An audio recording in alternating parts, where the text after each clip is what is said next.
Look, he's a showboat. He's a grandstander. The FBI has been in turmoil. You know that. I know that. Everybody knows that. You take a look at the FBI a year ago. It was in virtual turmoil less than a year ago. It hasn't recovered from that. Monday, you met with the Deputy Attorney General, Rod Rosenstein. Right. Did you ask for a recommendation? What I did is I was going to fire Comey. My decision. It was not. You had made the decision before they came in the room. I was going to fire Comey. There's no good time to do it, by the way. Because in your letter you said I accepted their recommendation. Yeah, well, so you had already made the decision. I was going to fire regardless of recommendation. So there was really he made a recommendation. He's highly respected, very good guy, very smart guy. The Democrats like him, the Republicans like him. He made a recommendation, but regardless of recommendation, I was going to fire Comey, knowing there was no good time to do it. And in fact, when I decided to just do it, I said to myself, I said, you know, this Russia thing with Trump and Russia is a made-up story. It's an excuse by the Democrats for having lost an election that they should have won. And the reason they should have won it is the Electoral College is almost impossible for a Republican to win. Very hard, because you start off at such a disadvantage. So everybody was thinking they should have won the election.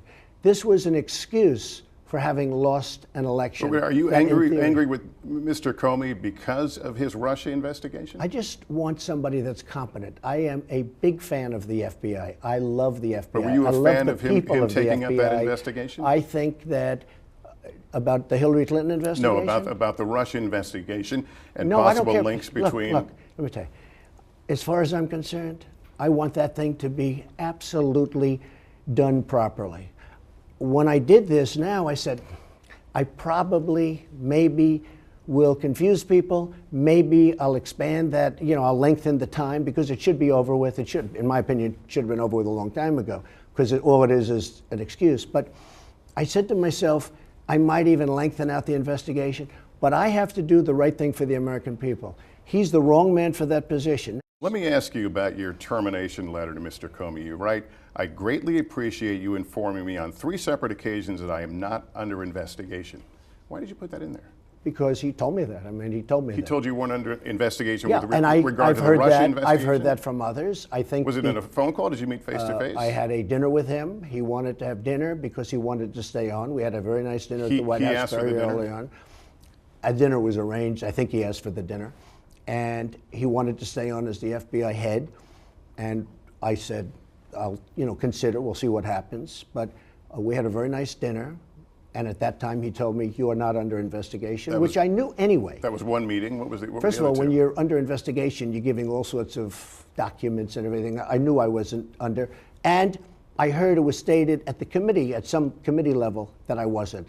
Number one. So that didn't come directly from him. Then during a phone call, he said it. And then during another phone call, he said it. So he said it once at dinner. And then he said it twice during phone calls. Did you call him?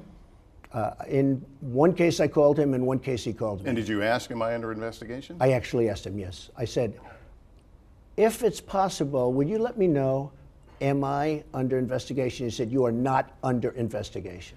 But he's given sworn testimony that there is an ongoing investigation into the Trump campaign and possible collusion with the Russian government. You were the centerpiece of the Trump campaign. Well, all so I was can he tell being you truthful is, when he says you weren't under investigation? I know that I'm not under investigation. Me, personally. I'm not talking about campaigns. I'm not talking about anything else. I'm not under investigation. Did you ask him to drop the investigation? No, never. Did anyone from the White House? No, in fact, I want the investigation speeded up. Did anyone from the White House ask him to end the investigation? No, why would we do that? Any surrogates on behalf of the White House? Not that I know of. Look, I want to find out if there was a problem with an election having to do with Russia, or by the way, anybody else, any other country.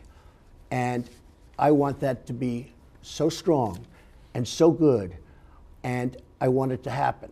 I also want to have a really competent, capable director. He's not. He's a showboater. He's not my man or not my man. I didn't appoint him. He was appointed long before me. But I want somebody who's going to do a great job. And I will tell you, we're looking at candidates right now who could be spectacular. And that's what I want for the FBI. What you said a moment ago about supporting the idea of investigation, a lot of people would find it hard to believe that the man who just said that tweeted very recently, it's a total hoax. It's a taxpayer charade. Oh, I think that looking into me and the campaign, look, I have nothing to do. This was set up by the Democrats. There is no collusion between me and my campaign and the Russians. The other thing is the Russians did not affect the vote, and everybody seems to think that.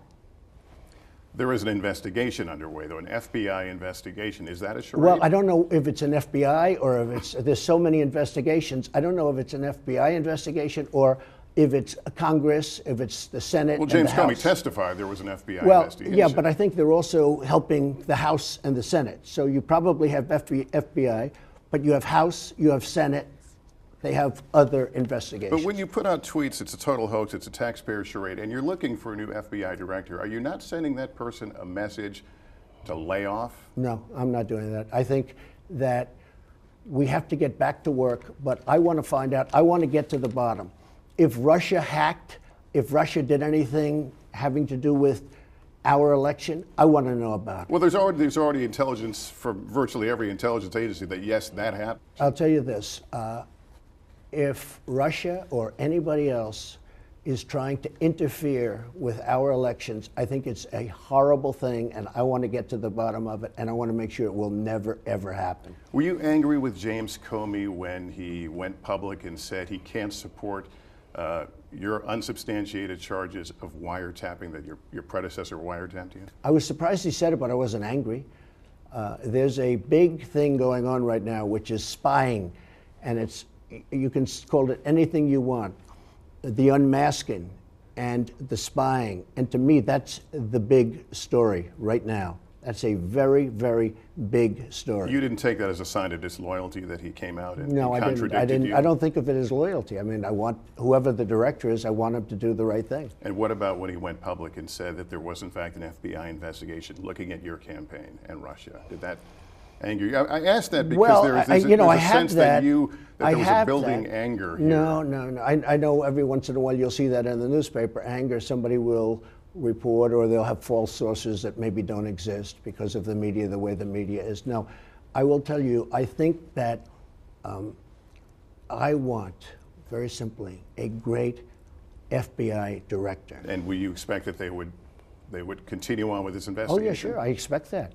General Flynn is a part of this investigation. As you know, Sally Yates recently testified that the White House was notified that he had been compromised. He was at risk of being blackmailed. It was 18 days later that he was finally fired. During that 18 days, he had access, I assume, to all the nation's top secrets. One day, you meet on the issue of Comey, right, and you fire him in a humiliating way while he's sitting in a room with his colleagues and it's appearing on the TV. Because my White House counsel, Don McGahn, came back to me and did not sound like an emergency of any, it didn't make it sound like he was, and she actually didn't make it sound that way either in the hearings the other day, like it had to be done immediately. This man has served for many years. He's a general. He's, in my opinion, a very good person.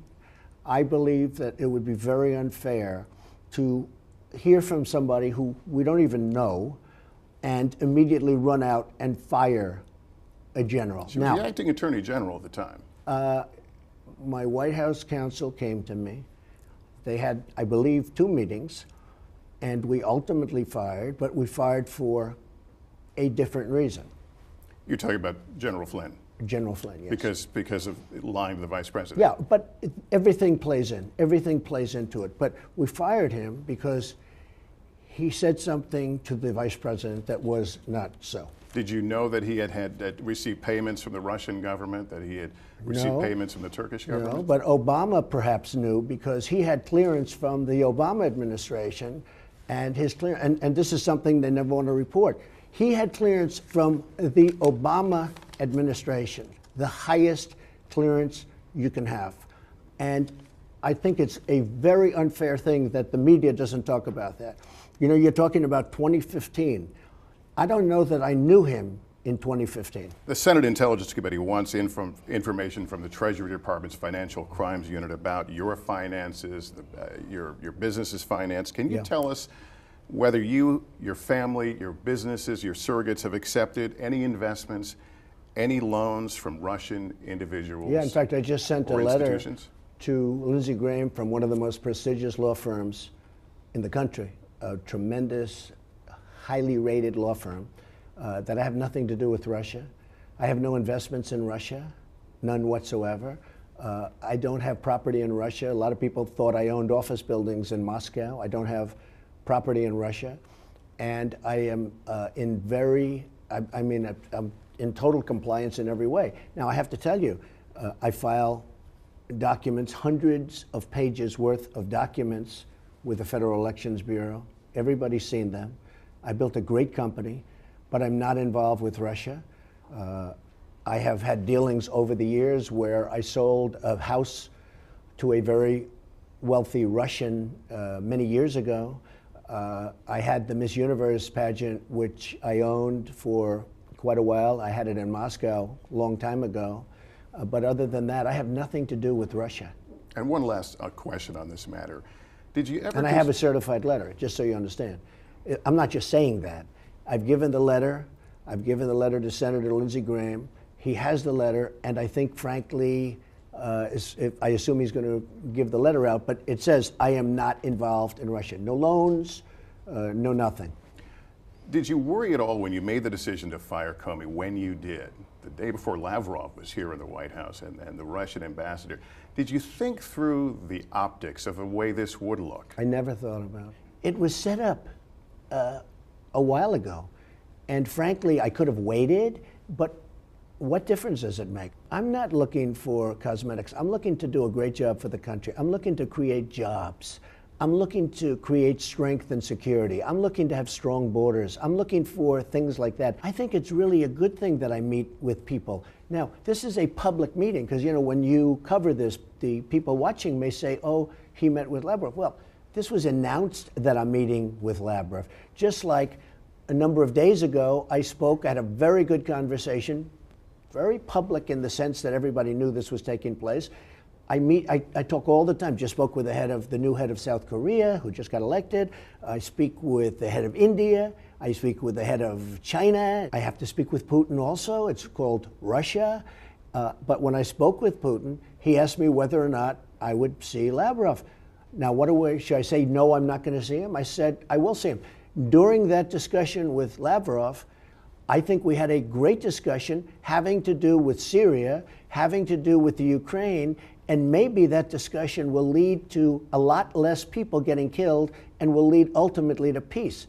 So I'm okay with those discussions, Lester. I think it's a good thing, not a bad thing.